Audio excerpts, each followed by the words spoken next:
মহাপ্রভু আজকে যাচ্ছেন কোথায়? না দাক্ষিণাত্যে গোদাবরীর তটে ভক্ত রায় রামানন্দের সঙ্গ করবেন বলে। সার্বভৌম ভট্টাচার্য তিনি কিন্তু আলবাদ বা আলোয়ারা সম্প্রদায়ের লোক। আবার যার কাছে যাচ্ছেন মহাপ্রভু রায় রামানন্দ, তিনিও ওই একই সম্প্রদায়ের লোক। তো সার্বভৌম ভট্টাচার্য যদি বলতেন মহাপ্রভুকে, সার্বভৌম ভট্টাচার্য মহাপ্রভুকে বললেন রামানন্দের সঙ্গে দেখা করতে যাচ্ছেন, যদি রায় রামানন্দকে বলতেন, রামানন্দ দেখো আমাদের কাশী মিশ্রালয়ে এক নবীন সন্ন্যাসী এসেছেন, তিনি সাক্ষাৎ ভগবান, তুমি এসে তার সঙ্গ করো, তাহলে রায় রামানন্দ কি আসতেন না মহাপ্রভুর সঙ্গ করতে গোদাবরী থেকে? প্রশ্ন হবে। বলেন আসতেন। তাহলে আজকে কেন যাচ্ছেন মহাপ্রভু?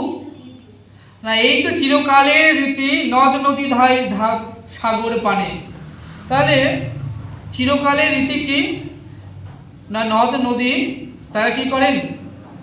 সাগরের দিকে ধাবিত হন। সাগরে অনেক জল, কিন্তু সাগর সেই জলে নোনা, একটু মিষ্টি জলের আশায় সাগর কিন্তু কোথায় আসছেন? না নদী পানে ছুটছেন। চিরকালের রীতি নদ নদীরা সাগরে মিলিত হবে, কিন্তু মহাপ্রভুর এই যে গৌড়ীয় আচার্যগণের যে ভজন, এটা কিন্তু বিপরীত, এই জগৎ থেকে বিপরীত। নদী যাচ্ছে আজকে, সাগর যাচ্ছে নদীর কাছে। মহাপ্রভু করুণার সিন্ধু মানে সাগর, আর রামানন্দ হচ্ছে নদীবৎ। তাহলে সাগর নদীর কাছে কেন যাবে? না যাবে সাগরের জল তো নোনা, একটু মিষ্টি জলের আশায়। আমার মহাপ্রভু যখন রওনা দিলেন, কবে জানেন? অক্ষয় তৃতীয়ার দিনে মহাপ্রভু রওনা দিলেন কাশী মিশ্রালয় থেকে, পুরীধাম থেকে, নীলাচল থেকে, সেই শঙ্খতীর্থ থেকে রওনা দিয়েছেন দক্ষিণ ভারতে গোদাবরীর তটে ভক্ত রায় রামানন্দের সঙ্গে মিলন করবেন বলে। ভাবুন, অক্ষয় তৃতীয়ায় মানে প্রচন্ড রোদ, প্রচন্ড গরম, পায়ে খড়মটা পর্যন্ত নেই, খড়মটা তিনি দিয়ে এসছেন বিষ্ণুপ্রিয়ার কাছে।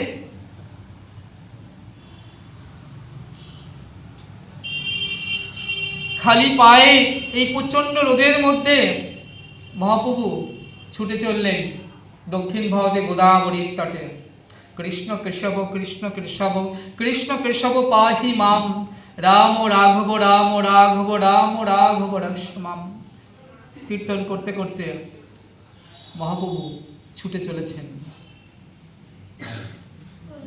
আর মহাপ্রভুকে যে দর্শন করেছে, সেই কি করেছে?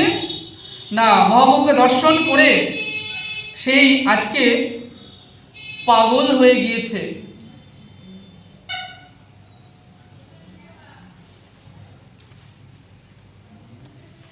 মহাপ্রভুর আজানুলম্বিত ভুজো ওরকম 6.5 ফুটের উপরে উচ্চতা, 7 ফুটের কাছে উচ্চতা, একজন মানুষ যার অঙ্গকান্তি সোনার মতো, হাতটা হাঁটুর নিচে, আজানুলম্বিত বাহু, এমন একটা মানুষ, একটা সোনার মনে হচ্ছে পর্বত চলেছে, যে দেখবে সেই তো মোহিত হয়ে যাবে।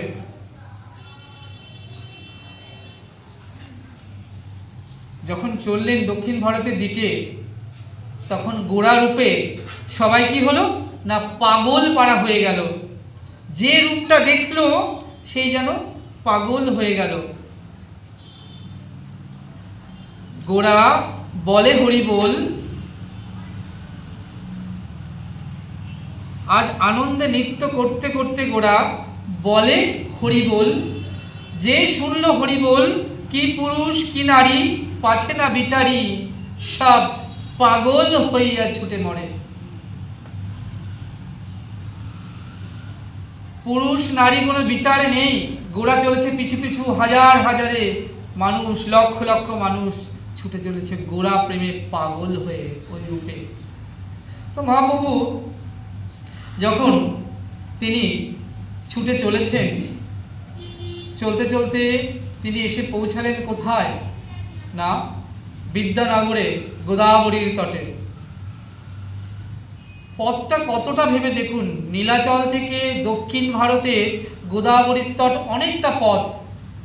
মহাপ্রভু সেই বিদ্যানগরে এসে যখন পৌঁছালেন, পৌঁছে তিনি কি করলেন না, ওই গোদাবরীকে দেখে হইল যমুনা স্মরণ। গোদাবরীকে দেখে মনে করছেন এই কি আমার সেই যমুনে। আর গোদাবরীর কূলে ফুলবন দেখে ভাবছে এই বুঝি বৃন্দাবন। কিছুক্ষণ দুবাহু তুলে নৃত্য গীত কীর্তন করলেন মহাপ্রভু। মহাজন ওই মহাপ্রভুর নৃত্য দেখে বলছে, দেখো আজ গোড়াই নাচে। কে নাচছে? আজ গোড়াই নাচে। তো গোড়া নাচে অর্থাৎ ভেতরেতে শ্যাম নাচে, বাইরেতে রায় নাচে। একজন নাচছে না, কিন্তু দেখে মনে হচ্ছে একজন নাচছে, কিন্তু নাচছে কজন? দুজন নাচছে। ভেতরেতে শ্যাম নাচছে আর বাইরেতে রায় নাচছে, গোড়াই নাচে। তো মহাপ্রভু যখন নৃত্য করলেন, অনেকক্ষণ ধরে নৃত্য কীর্তন করে মহাপ্রভু এবার গোদাবরীর তটে এলেন।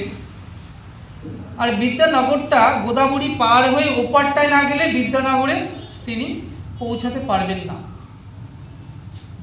তাই মহাপ্রভু ওই গোদাবরীতে নেমে ওপারে গেলেন এবং গিয়ে বিদ্যানগরে উঠলেন। ওপারে গিয়ে এবার কি করলেন না, গোদাবরীতে স্নান করলেন। স্নান করে ওই গোদাবরীর তটে মহাপ্রভু বসে আছেন পরম উৎকণ্ঠা নিয়ে। কেন না, ভক্ত রায় রামানন্দের সঙ্গে মিলন করবেন বলে, তাকে দর্শন করবেন বলে। মহাজন বললেন, চিরকাল ভক্ত ছুটে বেরিয়েছে গোবিন্দকে দর্শন করবে বলে উৎকণ্ঠা নিয়ে, কিন্তু দেখুন গৌরহরি আমার কেমন। গৌরহরি নিজে আজকে সাক্ষাৎ হরি হয়ে, কৃষ্ণ হয়ে তিনি ছুটে আসছেন। কাকে না, ভক্তকে মিলন করবেন বলে, ভক্তের সঙ্গে মিলন করবেন বলে উৎকণ্ঠিত হয়ে তিনি আজকে বসে আছেন, পরম উৎকণ্ঠিত হয়ে। তো আজকে যখন মহাপ্রভু ওই গোদাবরীর তটে বসে আছেন, এমন সময় 1,000 বৈদিক সন্ন্যাসী সহযোগে আজকে ভক্ত রায় রামানন্দ আসছে বাজি বাজনা করতে করতে, খোল করতাল ঘণ্টা বাজাতে বাজাতে তিনি আসছেন স্নান করবেন বলে। কেমন প্রতাপান্বিত রায় রামানন্দ ভাবুন, যাকে প্রত্যেক দিন 1,000 বৈদিক সন্ন্যাসী ওই বাজি বাজনা করতে করতে এসে তাকে স্নান করান। তাহলে খুব প্রতাপান্বিত না হলে তো এমন হয় না। তাই এমন প্রতাপান্বিত রাজা রায় রামানন্দ। তো আজকে রায় রামানন্দ এলেন গোদাবরীর তটে।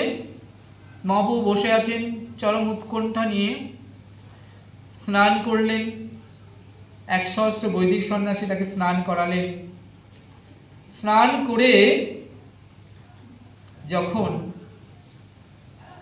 তাকিয়েছেন কূলের দিকে, ঘাটের দিকে, দেখছেন একটা সোনার পর্বত যেন বসে আছে, সোনার পাহাড় যেন কূলে বসে আছে। কি অপূর্ব তার অঙ্গকান্তি, শত সহস্র সূর্য সম অঙ্গকান্তি। অর্থাৎ 1,000 সূর্যকে এক করলে যে অঙ্গকান্তি হয়, মহাপ্রভুর অঙ্গ থেকে এমন কান্তি নির্গত হচ্ছে। আর যে ওই ভিজে কাপড়ে যখন রায় রামানন্দ তাকিয়েছেন মহাপ্রভুর দিকে, রামানন্দর আখি পাখি পড়ে গেল মহাপ্রভুর গায়ে। তো মহাপ্রভুর গায়ে যখন রামানন্দর আখি পাখি এসে পড়ল, তখন রামানন্দ মনে মনে চিন্তা করছেন, এ কেমন সন্ন্যাসী। সন্ন্যাসী তো দেখেছি যারা সাধন করেন, ভজন করেন, কিশোতনু হয়ে যান, তাদের নিজের কোনো দেহ জ্ঞান থাকে না, ধুলায় গড়াগড়ি খান, বড় বড় জটা হয়ে যায়, সারা অঙ্গ ধূসরিত হয়ে যায়। এই কেমন সন্ন্যাসী, এমন সন্ন্যাসী কভু আমি দেখি নাই। এত তার অঙ্গ থেকে শত সহস্র সূর্যের মতো আলোকিত প্রভা নির্গত হচ্ছে।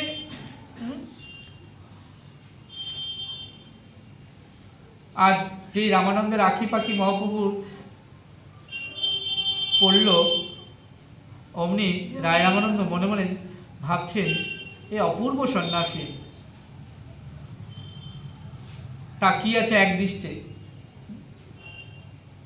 যখন উঠে এলেন, মহাপ্রভু মনে মনে চিন্তা করছেন যে আমি যার জন্য উৎকণ্ঠিত হয়ে বসে আছি, এই সেই রায় রামানন্দ।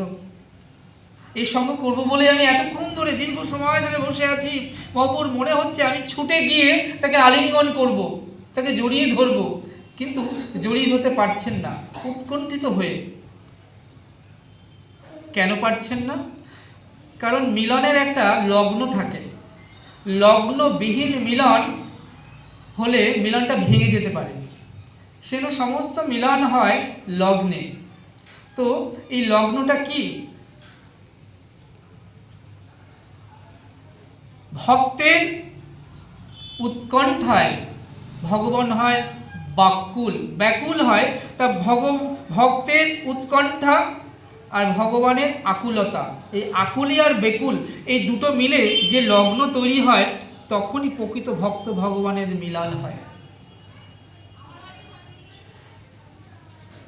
মা যশোদা গোপালকে বাঁধতে পারছেন না দড়ি দিয়ে, 2 আঙুল কম পড়ে যাচ্ছে। ভাবছেন আরো দড়ি জোগাড় করে বাঁধবেন, কিন্তু বাঁধতে পারছেন না। বিন্দু বিন্দু ঘাম বেরোচ্ছে, চেষ্টা করেও পারছেন না। ভগবান বলছেন, মা আমি যদি কৃপা না করি তুমি তো আমাকে বাঁধতে পারবে না, কেউ জগতে আমাকে বাঁধতে পারে না। তাই ভগবান কৃপা করলেন। ভগবানের কৃপা আর ভক্তের প্রচেষ্টা, ওই দুটো যখন এক হলো, তখন ভগবান ভক্তের কাছে বাধা পড়লেন।